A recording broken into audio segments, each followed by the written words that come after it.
All right, we've got people coming in. We'll give it just about a minute for other folks to kind of come online here, and then we'll get going. So welcome, everyone.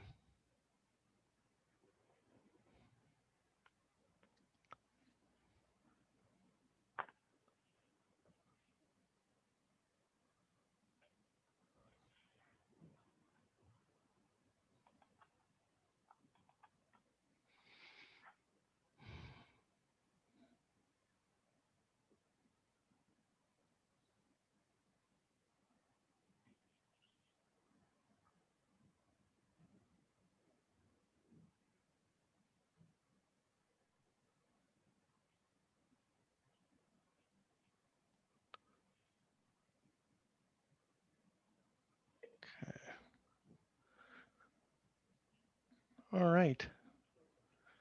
We'll give it till 5:01. Make sure everybody who wants to get in can get in. Somebody's got their hand raised, Andrea or Erica. I don't know if you can see that on the participants tab. I can, and so it would be fantastic because we don't have a way to pull people in. If you have any questions, if you want to go ahead and type it into the Q&A box, and we'll talk a little bit about more about that and how we're going to address Q&A as we get going here. But if you have a comment that you want to make now, if you could go ahead and put it in that Q&A button, we'll be sure to address it that way. And Erica, would you hit the record button? It is recording already, Samuel. All right, you're so good. Automatic magic. Isn't that great? Okay. Yep. All right, well, we'll go ahead and get started. Welcome, everyone, for coming and joining this presentation. We have quite a few people joining us, so that's kind of exciting to be able to see folks. If you haven't presented a little, or if you haven't experienced a Zoom presentation before, I think by now most folks have. We'll talk a little bit about that, and we'll kind of get rolling with the evening. I'm Samuel Bogdanov, and I'm the superintendent of Ashland Schools. And with me tonight is Erica Bear, our director of student services, and Andrea Townsend, our director of equity and inclusion. So I'm going to with that, I'm going to start sharing our slideshow. And there we go. Okay. Whoops. So just a little bit about meeting on Zoom and the format for this evening. You are invited to add questions or to give feedback. At the bottom of your Zoom screen, you'll see a Q&A button that looks a little bit like what you see in the top right up there. And only a moderator can see what you post. So it's really for us to be able to read it, and you don't have to worry about if you don't want to share it with others, but really any feedback or questions that you care to include. The moderator is going to review those questions, and we're going to address as many as time allows after this presentation. If you choose, you can include your email, and we'll work to reply to you in the event that we don't get to your question. The meeting will be recorded for later online viewing. So if you need to go back and take a look at something, or if you know someone who wasn't able to see, be with us tonight, it will be available online, and we'll email those links out to all our K5, K8 families shortly after this evening's presentation. So I want to talk a little bit about what we're going to try and cover this session. We want to share our plans for increasing time on site at the K5 programs from 2 half days a week to 4 half days a week, so that we have students on campus more who are opting for the hybrid. We're going to share the timelines and the considerations that we need to look at for increasing time on site. And we'll also share some of the learning priorities for the time for students that will be in the hybrid on site, and those and the time that they will continue in CDL. It is a hybrid program with part of the day on site and part of the day in CDL. We're going to share the proposed daily schedule so you can really have a picture of what that will look like. We'll talk a little bit about what school will look like in hybrid, what the safety precautions will be, what a classroom will look like, and what your kids will experience when they're actually on site in a hybrid program. And then we'll talk about the choices that you have as a parent and the decisions and timelines that you have to make those choices as we move forward. Lastly, we'll have some time, I hope, for question and answer. Anything that we don't get to, in terms of question answer. Make sure you enter them into the question and answer box down at the bottom. But anything that we aren't able to get into in this meeting, we'll try and get an update out to you in the near future. Okay. So let's talk about the move from 2 half days to 4 half days on site as we build capacity. Actually, I think, Erica, were you going to take this one? I was planning on it, if you don't mind. Go for it. So first of all, I'm so excited to be able to be talking to you all today about getting our kids back in school safely. We're really excited to have been able to find a way to bring kids back on site in a way that follows all of the guidance. So our hope is that students would engage in core instruction for half of their instructional day via CDL or what they've been doing currently. And then students would come to school for 4 half days a week, Monday, Tuesday, Thursday, and Friday. And then the Wednesday schedule would remain unchanged. And so we'll get into a little bit more of the specifics of the schedule. But if I had a first grade class, for example, of Mrs. Bear's first grade class, they would spend all of that class would spend half of their day in CDL, and then everyone participating in the hybrid that is in my class would also come at the same time for Insight learning on site. We could go to the next slide. So we have gotten some questions about why we're choosing to do CDL for half a day every day. And that really comes, well, if we could bring them back every day, all day, we certainly would do that. But there are some restraints that we have that we'll talk about in a little bit. But the reason we've selected CDL for half a day every day, and we're really focusing on the reading and math instruction during that time, is because we know that that instruction is most effective when delivered 5 days a week. And reading instruction via CDL, we have a lot more flexibility with some of those things that are really important for reading, like being able to see the mouse, being able to do small groups, being able to do individual work up close. And that's really hard to do with some of the Ready School Safe Learners guidance. And it also allows us some consistency for those families who are choosing CDL only, or folks have to quarantine. And the other piece is our teachers have gotten really good at this. And so what we heard from our families was that please don't rock the boat too much. And we want to make sure that our kids continue to make the kind of progress that you're making. And our academic results are showing that out, that this is actually going much better than any of us could have anticipated. And so we want to stay consistent for those core areas. All right. So the next question is really, what if you choose CDL only for your family, or and what is reading and math? What's that going to look like? So right about 40%, 30-40% of our students are choosing to continue in a distance learning only model. That means that they won't be coming to campus for any portion of their instruction. So by keeping that comprehensive distance learning model consistent, it allows the same high quality instruction and to remain part of their classroom community. So we're keeping classrooms together. Kids will continue to be with the kids they've seen all year, whether they're on site or in CDL, and that keeps that group together for the social reasons that we want. Students in CDL only option will continue to have a half a day of CDL with their class and a half a day with lessons and videos that are designed to do independently with adult support available during scheduled time. So there will be an adult from the school to support them at times, although not consistently. So it will be asynchronous lessons for half the day. What does that independent learning time, or in asynchronous time, it's really better independent learning time, look like? So students will have well-crafted lessons that are designed by their teacher that they can work on independently at home. Education support professionals will be available to answer questions and provide support to students during those scheduled times. I just love the excitement on that picture on the left. All right.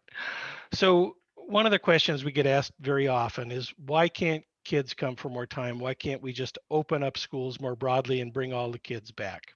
And that's an important question. Currently, we're limited by two significant factors. One is physical space, and the other is staffing. Students and adults require, under the state guidance, 35 square feet of space for social distancing or physical distancing.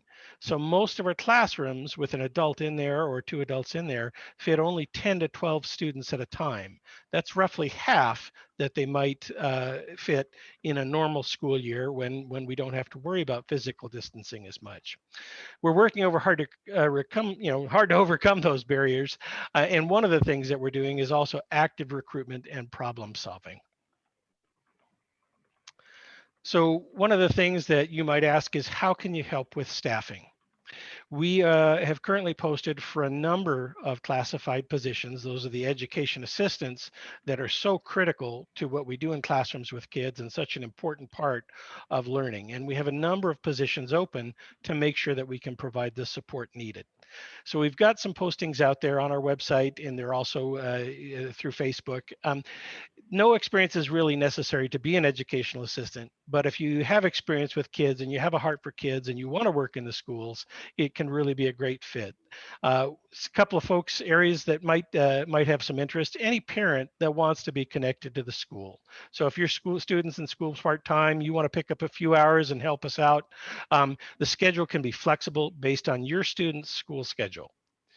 We're also looking and encouraging recent high school graduates who may have been stranded either from plans from a gap year that went awry with COVID, or that are home and not able to go to college right now.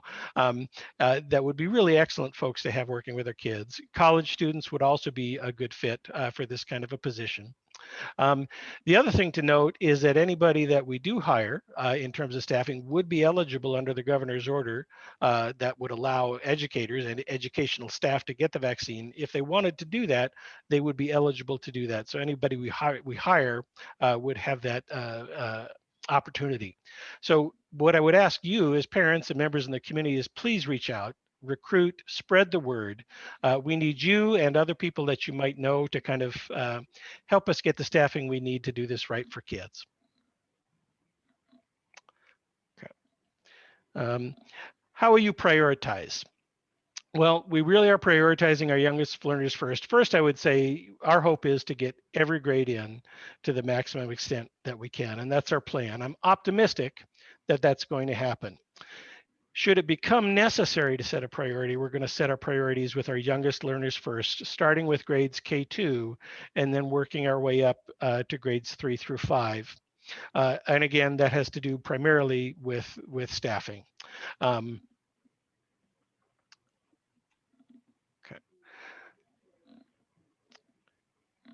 Okay. Do you want me to talk a little bit about this one, Samuel? You want to take that one? You bet. Sure.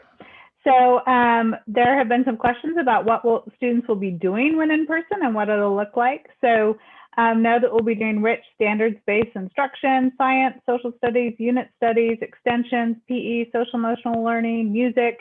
Long list of things will be happening during that time.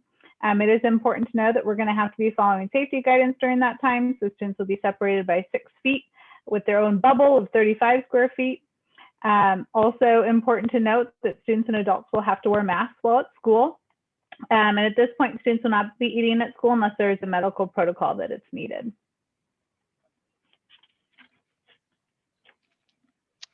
Okay.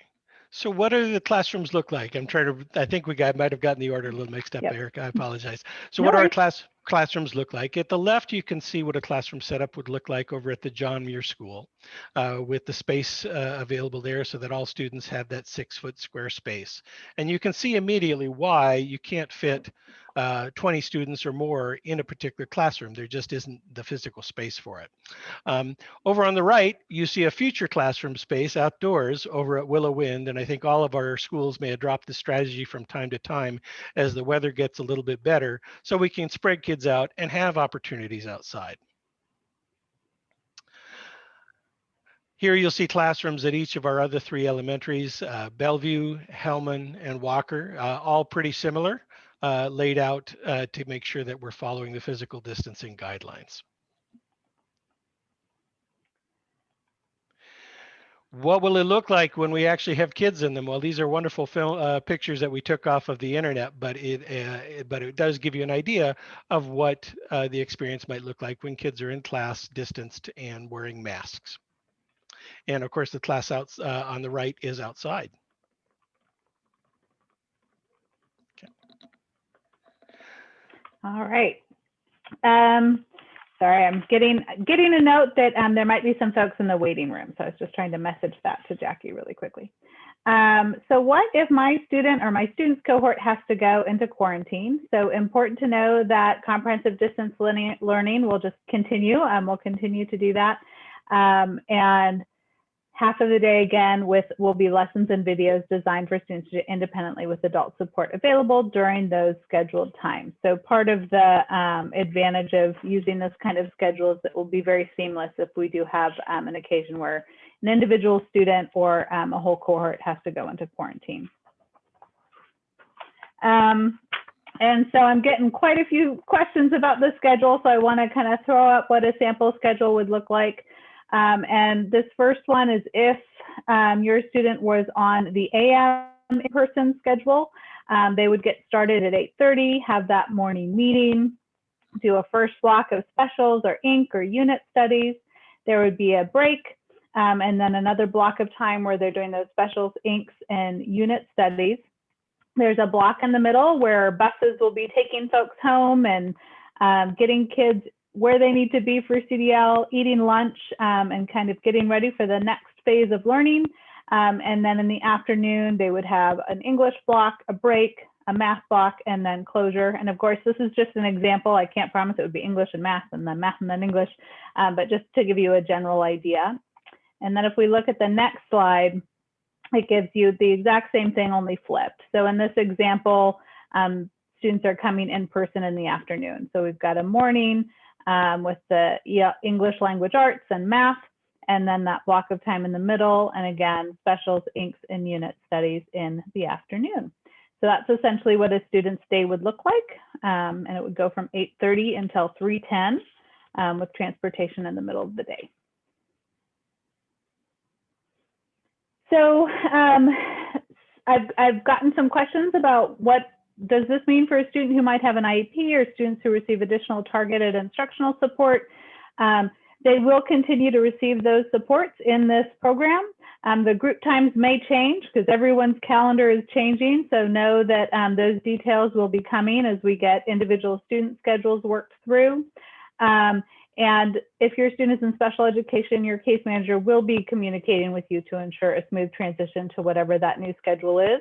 And similarly, if your student happens to work with the reading specialist or the math specialist, you'll be getting specific communication about what that's going to look like for your student. But those services will certainly continue in this model.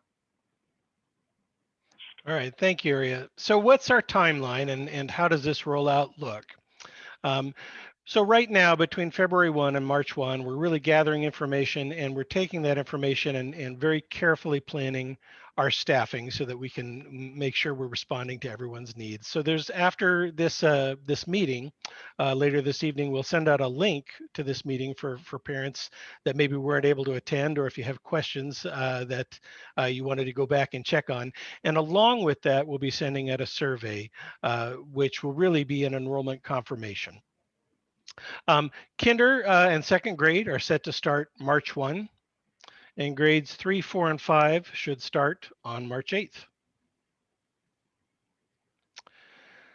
This is important, and while I'm very optimistic and think we're on track, are there any things that could throw us off track? So these goals are based on the assumption that we're able to meet the staffing levels that we've talked about, and the Jackson County Health continues to support our opening in person. The good news is right now the metrics seem to really be heading in the right direction.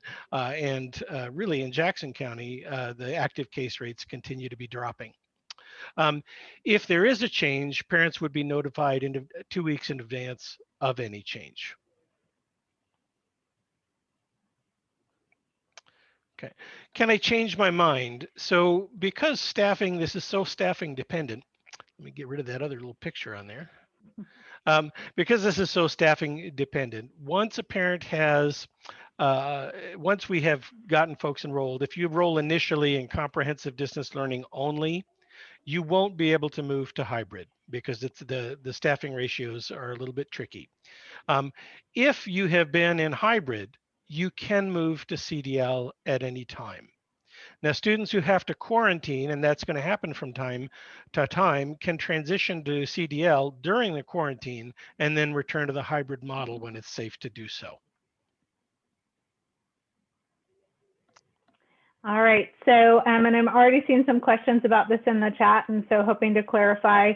We're not able to select whether or not your student is an AM or PM because an entire class would be an AM and PM. So as you can imagine, there would be lots of logistics to work out. So again, if your student was in my class, that would mean that all of my students would be coming in the morning and doing CDL in the afternoon, and maybe Miss Tia's class is all in the afternoon, coming in person, and all CDL in the morning. So it's a whole class that is on that schedule, so we're just not able to take family requests at this time. And then a little bit about the general choices. So again, you can absolutely continue with comprehensive distance learning, sticking with the virtual classroom that we're doing right now. It would include live online lessons through Zoom and Canvas, as students are doing now, and then some independent and asynchronous work as well. You can choose to jump into this hybrid model. You would come to campus part-time for some classes, live online Zoom and Canvas, and then some independent work, again, that Wednesday schedule. And for those students who really require a more independent way to get through all of this, something a little bit more flexible, we do have an online independent curriculum, grades 3 through 12. And I'm happy to share more information about that to folks that are interested. But that would be leaving your student's current school and enrolling in a different program. All right, so how are you going to let us know what we're doing? So we are going to be sending out, before this evening is over, we want to include the link to this video and to the video we're about to do in a minute in Spanish. So as soon as we're done with that, we'll be sending out an email that includes an enrollment confirmation survey. It will ask you to commit to whether or not you want your student to return in hybrid or stick with CDL. We're really asking, and we recognize that this is a short turnaround, but we're really asking that folks complete that survey by February 8th. It's just critical for us that we have the exact numbers. This is a situation where details really matter because it helps us know, do we need 2 classrooms for that first grade, or can we fit in 1? Do we need to move to the cafeteria? So having that information back as soon as possible is really critical. So again, that survey is going to be coming to you via email this evening, and we'd ask that you fill it out as quickly as possible, but no later than February 8th. Okay, I think we're ready for the question and answer session. We have right until 5:45, so we've got a number of questions, I think, in the chat, and maybe Erica, if you want to read those out, and then either you or I could respond to those. Sure. So there's a question about how this might apply to Willow Wind. So there are a few small variations, but the general model at Willow Wind is going to be exactly like what was just presented. And I know initially we were looking at something a little bit more different, but I think we found a way to do it in the same way that we're doing it at all of our neighborhood schools. So for Willow Wind, it's going to look just exactly the same. And I think there was a question about what a half day means. So again, we'll include that daily schedule when we send this out, but it is half of their instructional time would be on site and half would be via CDL. Okay. And then there's some questions about lunch at school, Samuel. I don't know if you want to talk about that or if you want me to chat. I'd be happy to talk about that. So with respect to lunch at school, you know, there's the question of why we aren't doing lunch at school. One of the issues with lunch at school is kids have their masks off. And so there's concern about transmissibility and space and timing. Since we're doing an AM PM schedule, there's an opportunity for students to be able to go home during that time. Now, students who need it will have a grab and go meal that they can take home with them, right? So that they can make sure that they have a good meal during that time. But we just, with the current guidelines, trying to do that with masks off would be a little bit problematic. Now, there are some students that for medical reasons may have a medical protocol. They need to have some food at school. Obviously, those students will find a way to accommodate.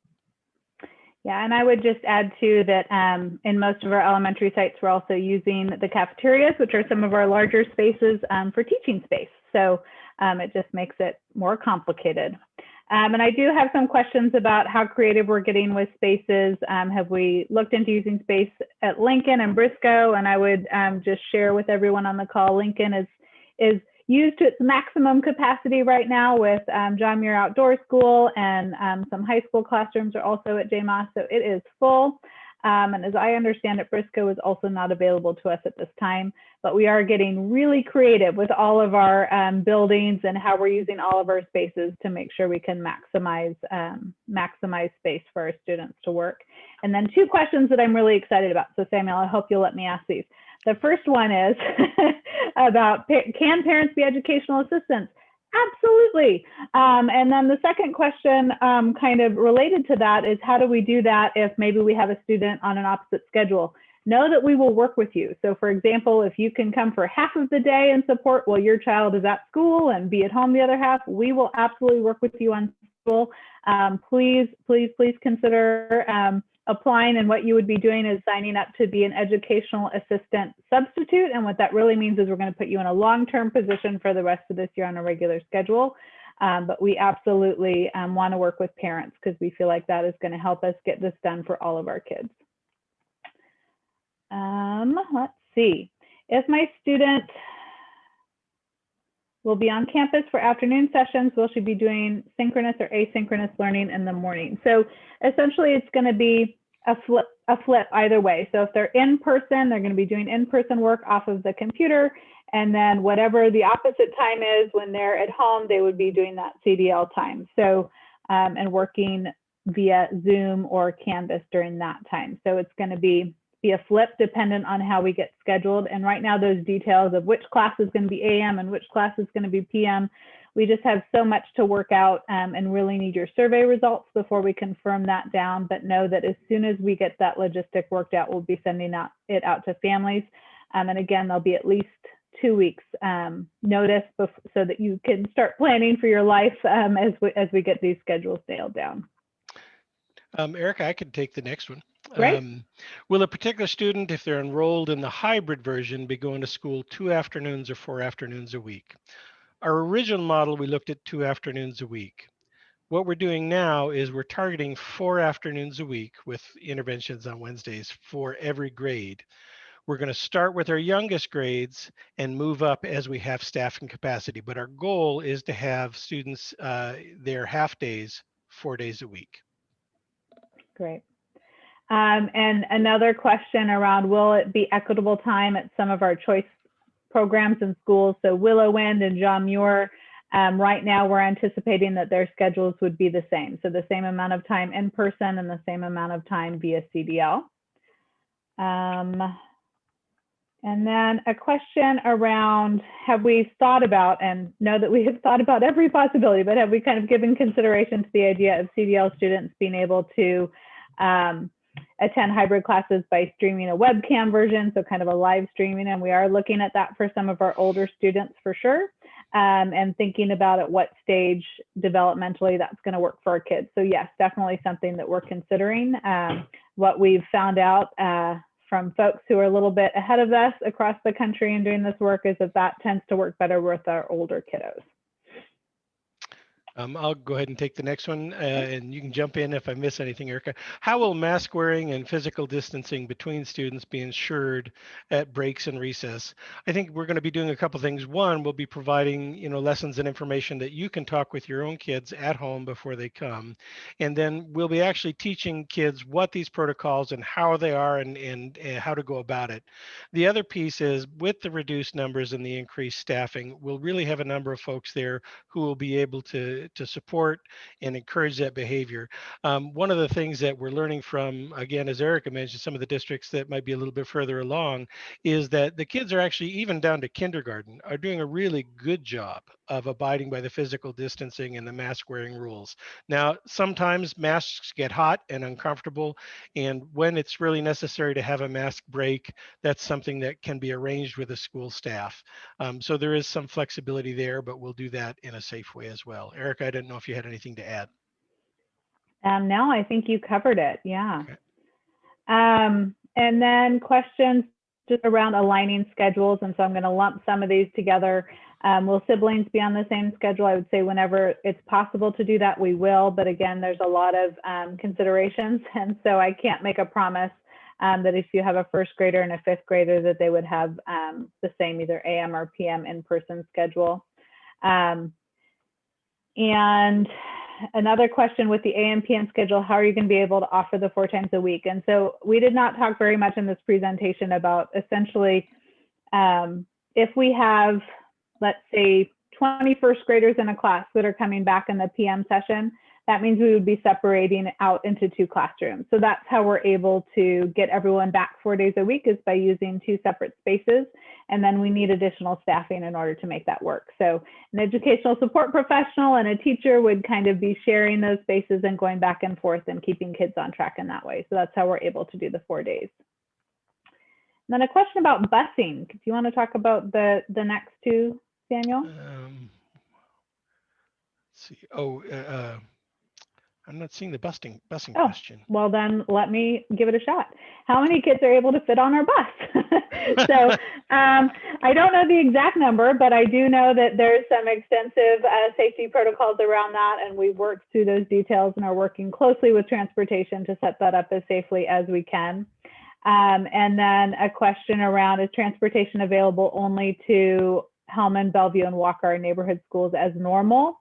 Or is that service being expanded? And at this time, we're not able to expand it to Willow Wind and John Muir Outdoor School. Once we get going, if we find a way, but right now our transportation is really stretched, and I just don't know that we have capacity, so we're not able to make that commitment at this point.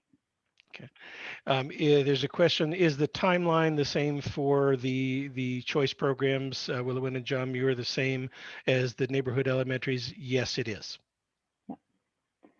And then would the whole grade have the same morning afternoon schedule? Yep. Okay, I see. So the whole grade, so all second grade, for example, or all first grade.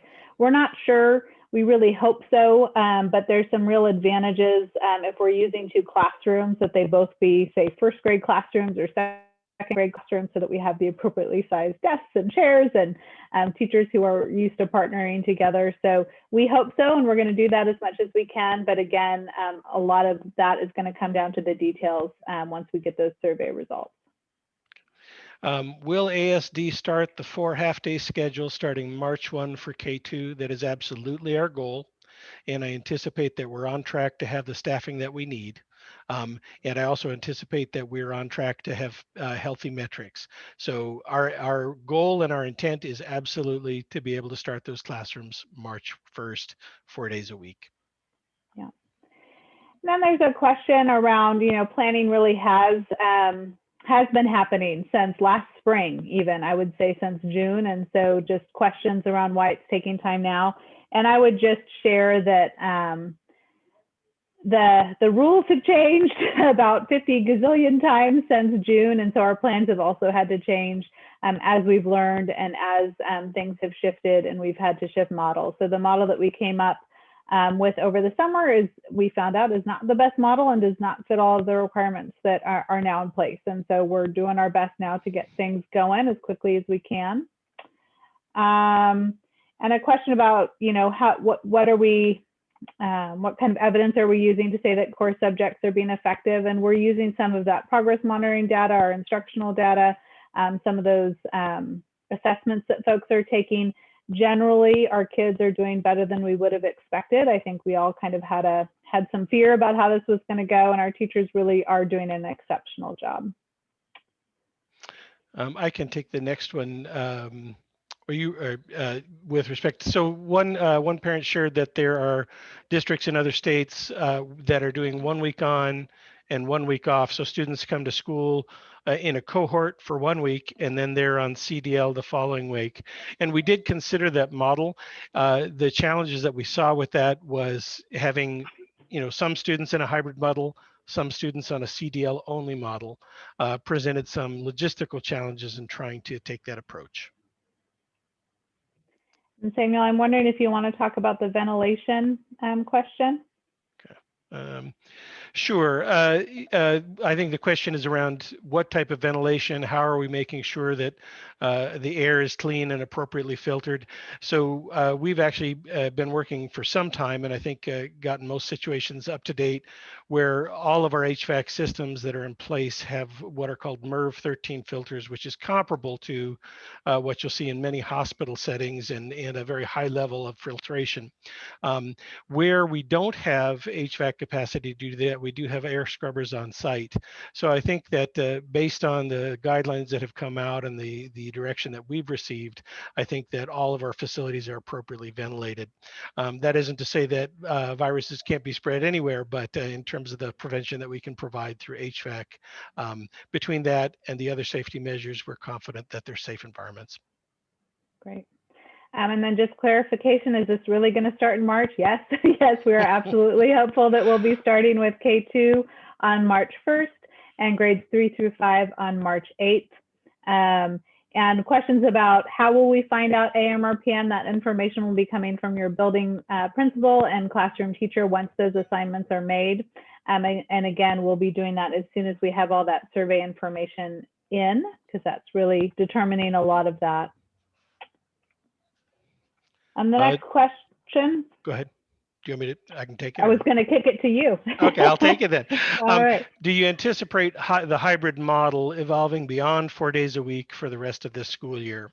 I do not. I think that once we get in and get stable, there's a lot of value in that stability for students and in keeping a model consistent. So I think once we get started, that model will remain in place through the remainder of this school year. So again, just some question around the decision to do some of that core instruction, not all of it, but some of it via CDL. And I'll just say again that that really helps us keep that really important core instruction consistent for all of our students, including those who are choosing CDL only. It allows us some more instructional flexibility for our youngest learners learning how to read, to make sure that we're able to do that up close learning that we have to do within safety measures. And then a question about, will buses be running as usual for pickup and drop off? And so if by usual you mean, will they go to my regular bus stop and pick my kiddo up and drop them off? Absolutely. Yes, transportation will be running to get kids to and from school. The schedule will obviously be different because our school schedule is different, but we will have transportation running for our neighborhood schools for drop off and pickup. The next question, if it's a whole class that's morning or afternoon, there's not a guarantee that families with multiple kids will be at the same time. That is correct. Where we can do that, we'll work to make the best fit we can for the most people, but there are just so many factors that that's not something that that we can promise, and probably won't happen. We're going to do our best for sure. Yep. And then a question around if nearly 40%. So that number is changing all the time. And even with 40%, we can only fit roughly 10 to 12 kiddos in most of our classrooms. And so it really does limit our capacity. And we're really anticipating that it's going to be close to 70% of our students who return. So we're planning for as many folks who feel comfortable coming back, and we want to make sure we have space.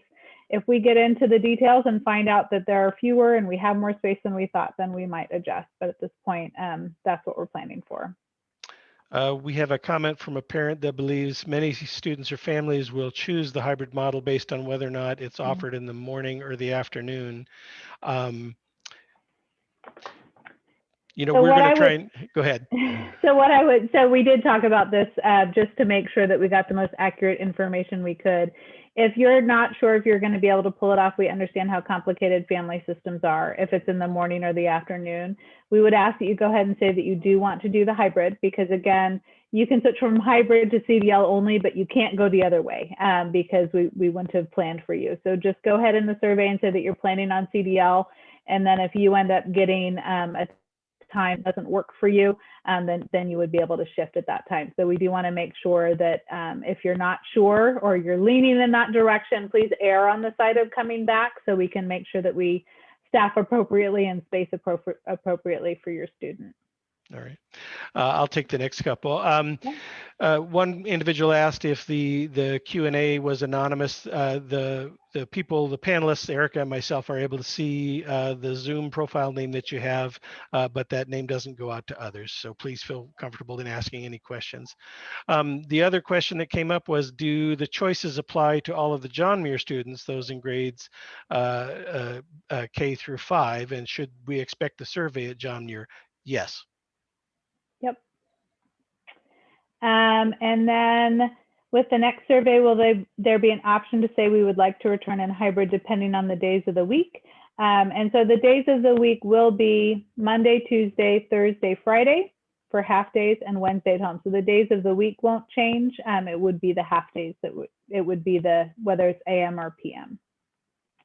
And there will be a spot for comments. And so if you have a specific circumstance that you want to make sure that your building principal is aware of, you can go ahead and type that in there, and that'll help us in our planning.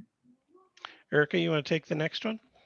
Sure. If the whole class returns together, are they in 2 classrooms? How does the teacher handle that? So it depends. If there are more students than can fit in one room, which will be the case most of the time, then they will be in 2 classrooms, and we'll have 2 professionals working between those 2 rooms. So there'll be a teacher, and then they'll have a partner that they're working with, and then they'll kind of be going back and forth and shifting. And if we think about the like educational stations, that's something we do in school all the time.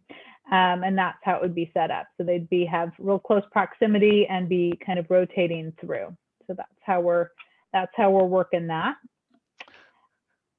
And then so a question about the email. The email is going to be coming out from the district tonight. If you don't get an email this evening, there's going to be another email coming out directly from your site. We want to make sure everyone gets it. So you can look for that as well. And if you have not received anything by tomorrow, go ahead and email your principal directly, and they'll make sure that the survey gets to you.